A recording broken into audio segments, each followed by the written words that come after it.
جنگ جمل اسلامی تاریخ کی وہ پہلی لڑائی تھی جس میں مسلمانوں نے اپنے ہی مسلمان بھائیوں کے خلاف پہلی بار تلوار بلند کی۔ حضرت عمر فاروق رضی اللہ تعالیٰ عنہ کے بعد یہ فتنے کا دروازہ کھل گیا اور امت مسلمہ ایک بڑی آزمائش میں مبتلا ہو گئی، جس میں ایک طرف نبی صلی اللہ علیہ وسلم کی زوجہ اور دوسری طرف اہل بیت رسول تھے۔ دراصل عربی زبان میں نر اونٹ کو جمل کہتے ہیں، اور حضرت علی رضی اللہ تعالیٰ عنہ کے خلاف اس جنگ میں ام المومنین حضرت عائشہ رضی اللہ تعالیٰ عنہ جب میدان جنگ میں آئی تو عسکر نامی ایک اونٹ پر سوار تھی، اس لیے اس جنگ کو جنگ جمل کہا جاتا ہے۔ اس جنگ کا پس منظر کچھ یوں تھا کہ جب حضرت عثمان غنی رضی اللہ تعالیٰ عنہ خلیفۃ المسلمین مقرر ہوئے تو آپ نے اپنے چچا زاد بھائی مروان بن حکم کو حکومت کے اعلیٰ عہدوں پر فائز کر دیا۔ مروان ایک بدبخت اور سازشی شخص تھا، لہٰذا اس نے اپنی سازشوں سے بڑے بڑے کبار صحابہ جو حضرت عمر رضی اللہ تعالیٰ عنہ کے دور سے گورنری کے عہدوں پر فائز تھے انہیں معزول کر دیا۔ لہٰذا کچھ ہی عرصوں میں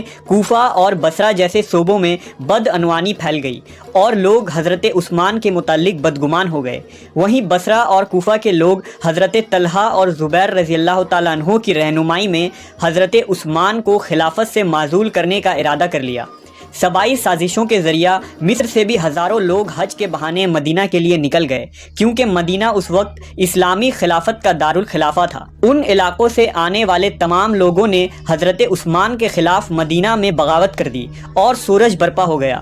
ان کا مطالبہ یہ تھا کہ حضرت عثمان نے بنو امیہ کے جن شریر لوگوں کو مصر و شام کا گورنر بنایا ہے انہیں دست بردار کر دیں اور ان کی جگہ حضرت ابو بکر رضی اللہ تعالیٰ عنہ کے بیٹے محمد بن ابو بکر کو مصر کا گورنر مقرر کر دیا جائے، ورنہ یہ بغاوت طول پکڑ جائے گی۔ لہٰذا حضرت عثمان نے حضرت علی اور صحابہ کرام کے مشورے سے ان باغیوں کے مطالبات قبول کر لیے۔ اگلے دن مدینہ ان فدائیوں سے خالی ہو گیا اور قافلہ مصر کو نکل گیا، لیکن مروان کی سازش سے ایک جعلی خط ایلچی کے ذریعہ مصر کے گورنر کو بھیجا گیا، جس میں یہ لکھا تھا کہ وہ قافلہ جیسے ہی مصر پہنچے محمد بن ابو بکر سمیت انہیں قتل کر دیا جائے۔ ہوا یہ کہ اس ایلچی کو راستے میں ہی مصر واپس لوٹنے والے باغیوں نے پکڑ لیا اور خط پڑھ کر برہم ہوئے۔ تمام باغی مدینہ واپس لوٹے۔ حضرت عثمان غنی رضی اللہ تعالیٰ عنہ کو وہ خط دکھایا جس میں آپ کی انگوٹھی کی مہر بھی لگی تھی۔ حضرت عثمان نے جب اپنی انگلی دیکھی تو انگوٹھی غائب تھی، لہٰذا انہیں علم ہو گیا کہ یہ ایک جال سازی ہے تاکہ باغیوں کو خلیفہ کے خلاف بدگمان کی جائے۔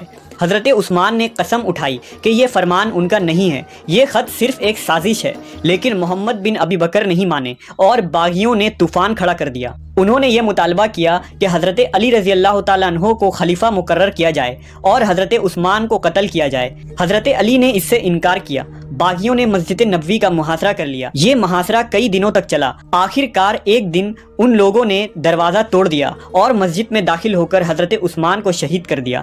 اب باغیوں نے حضرت علی سے مطالبہ کیا کہ وہ خلیفہ بن جائیں، لیکن آپ نے انکار کر دیا، مگر مدینہ کے لوگوں نے اصرار کیا اور صحابہ نے بھی حضرت علی کو یہی مشورہ دیا کہ اس وقت حالات کے پیش نظر حضرت علی کا خلیفہ بن جانا ہی مناسب ہوگا، پھر بعد میں ان قاتلین عثمان کو سزا دے دی جائے گی۔ لہٰذا حضرت زید بن ثابت رضی اللہ تعالیٰ عنہ، حضرت ابن عمر، حضرت طلحہ و زبیر رضی اللہ تعالیٰ عنہ جیسے صحابہ نے آپ کی بیعت کر لی اور آپ خلیفہ مسلمین مقرر ہوئے۔ اب لوگ اس امید میں تھے کہ حضرت علی قاتلین عثمان سے قصاص لیں گے، لیکن ایسا نہ ہوا۔ حضرت علی نے اس میں تاخیر کی کیونکہ یہ باغی لوگ اب بھی مدینے میں موجود تھے اور آپ چاروں طرف سے ان باغیوں سے گھرے تھے، لہٰذا لوگ آپ کے خلاف بدگمان ہو گئے۔ سبائیوں نے لوگوں میں یہ افواہ پھیلا دی کہ خلیفہ بننے کے لیے حضرت علی نے قاتلین عثمان کا ساتھ دیا ہے اور اب وہ ان سے کوئی بدلہ یا قصاص نہیں لیں گے، لہٰذا حضرت طلحہ اور زبیر رضی اللہ تعالیٰ عنہ بھی مدینے سے نکل گئے۔ دوسری طرف حضرت معاویہ شام سے حضرت علی کو خطوط پر خطوط لکھنے لگے کہ آپ جلد از جلد قاتلین عثمان کا حساب کریں، ورنہ وہ شام میں بغاوت کر دیں گے اور اسلامی حکومت دو حصوں میں بڑھ جائے گی۔ حضرت علی کے خلافت کے چوتھے مہینے حضرت طلحہ اور زبیر بصرہ پہنچے اور لوگوں کو خطبوں میں بتایا کہ وہ حضرت علی کی بیعت توڑ رہے ہیں، کیونکہ انہوں نے خوف کی وجہ سے یہ بیعت کی تھی۔ لہٰذا انہوں نے ام المومنین حضرت عائشہ رضی اللہ تعالیٰ عنہ سے درخواست کی کہ وہ حضرت علی کے خلاف ان کا ساتھ دیں، کیونکہ مسلمانوں کے نزدیک حضرت ام المومنین کی شخصیت نہایت ہی قابل احترام ہے۔ لہٰذا حضرت عائشہ، حضرت طلحہ اور زبیر رضی اللہ تعالیٰ عنہ نے بصرہ میں حضرت علی کے خلاف جنگ کا اعلان کر دیا اور قاتلین عثمان سے بدلہ لینے کا مطالبہ کیا۔ عبداللہ ابن عامر بن قریظ اور یالی بن امیہ نے 400 اونٹ اور 1 لاکھ درہم پیش کیے، جس سے ایک بڑی فوج تیار ہو گئی جس میں 3000 سے بھی زائد سپاہی جمع ہو گئے۔ ان کی تعداد اہل بصرہ اور اہل مکہ سے تھی۔ سن 36 ہجری جمادی الاخر میں یہ لشکر بصرہ روانہ ہوا۔ جب حضرت علی کو خبر ملی تو آپ نے حضرت عائشہ کو بے شمار خطوط لکھے، جس میں آپ نے انہیں تلقین کیا کہ آپ اس عمل سے جماعت المسلمین کو ایک بڑی مصیبت میں ڈال رہی ہیں، لیکن حضرت عائشہ اور طلحہ و زبیر رضی اللہ تعالیٰ عنہ اس جنگ پر آمادہ رہے، لہٰذا حضرت علی مدینہ سے شیعان علی، حضرت عمار ابن یاسر، مالک اشتر، امام حسن و حسین علیہ السلام کے ساتھ دفاع کے لیے بصرہ کے سرحدوں کی طرف روانہ ہوئے۔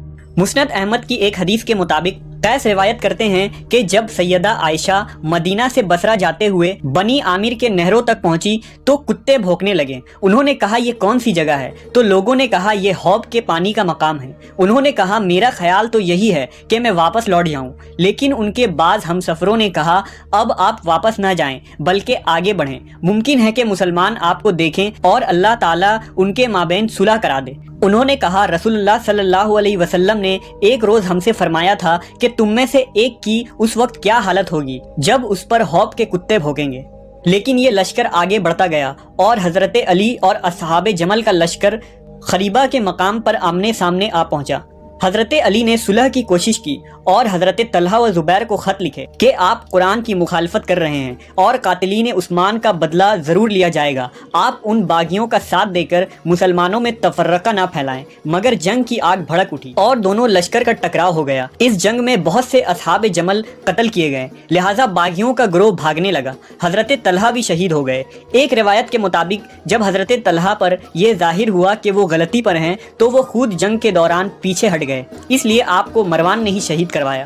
روایتوں کے مطابق حضرت علی نے اس اونٹ کے پاؤں ذوالفقار سے کاٹ دیے جن پر ام المومنین سوار تھیں، لہٰذا جنگ کا خاتمہ ہوا اور حضرت علی نے حکم دیا کہ کسی بھی شخص کو قیدی نہیں بنایا جائے گا، کسی کا مال نہیں لوٹا جائے گا، اور حضرت عائشہ کو عزت و احترام کے ساتھ ان کے بھائی محمد بن ابو بکر کے ہمراہ مدینہ بھیج دیا گیا۔